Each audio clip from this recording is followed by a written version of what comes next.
Today in language arts, you're going to finish reading the selection My Favorite Chaperone, answer number 7, and language conventions, talking about imperative mood. So number 7, right, says, what role does Nershawn play in resolving the conflict?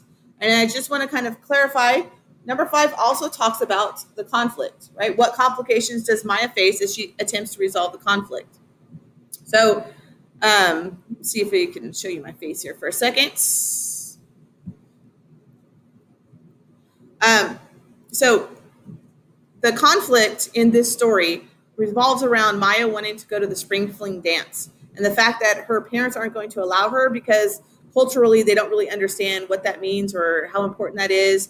And her age, in this culture, she reaches those different milestones maybe differently than her mom's culture, which is what she's familiar with, right? So that's the conflict that they are talking about. So how does Nershawn help resolve this conflict? So that's what you're looking at to answer in question number 7. Now, I want to direct your attention to the the grammar, language convention lesson, right? So we're going to be talking about imperative mood. So the mood of a verb refers to the manner in which the action or state of being is expressed. A verb is in the imperative mood when it is part of a command or a request. So imperative mood is kind of like a bossy sounding mood. So, right, it is very direct in what they're trying to say. Many of these examples that you're going to change are in what's called a conditional mood. Okay, so imperative mood, do your homework. And so you can see where it says you in parentheses. Basically, that's the subject, but it's just implied. So it doesn't really, you don't say you do your homework. You, please help me get this done. You just leave the you off. That's kind of the way in which in English we would say that. So in other languages, they might put that you in the imperative mood. It might be stated. So like for example, in Spanish, you would say tú, or if it was more formal, usted or ustedes. So, right, in English, we just leave that you off. We don't put it in there. Right? So you're going to do those sentences. You're going to answer them in the packet. So if you find the ELA packet, right, you're going to find this. Is this the last page? Second to last page. Second to last page. All right, so right here we see, here's language conventions. Right? So I want you to kind of look at these examples for a second, right? I do not want you to ask her about the permission slip again. You should call my father. I think that you should stop. You should, right?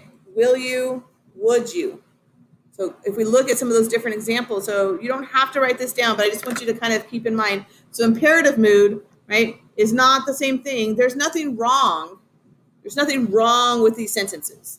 These sentences are correct English. We just want to change the mood of those sentences. So, right, conditional mood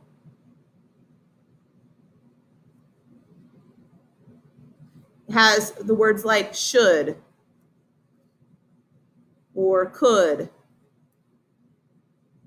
or will, right, or can you, right? So it's kind of like you're being nicer in the way that you would say it if you were saying this. So when we are talking about imperative mood, we're going to be very direct.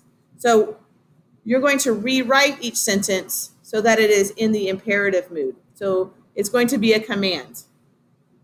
So I do not want you to ask her about the permission slip again. So what you want to happen is do not ask her about the permission slip again.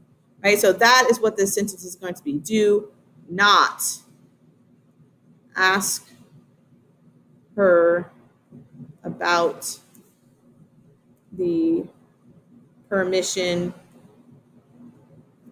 slip again. Right? So you're being very bossy. Right? So if we look at number 3, I think you should stop teasing my brother.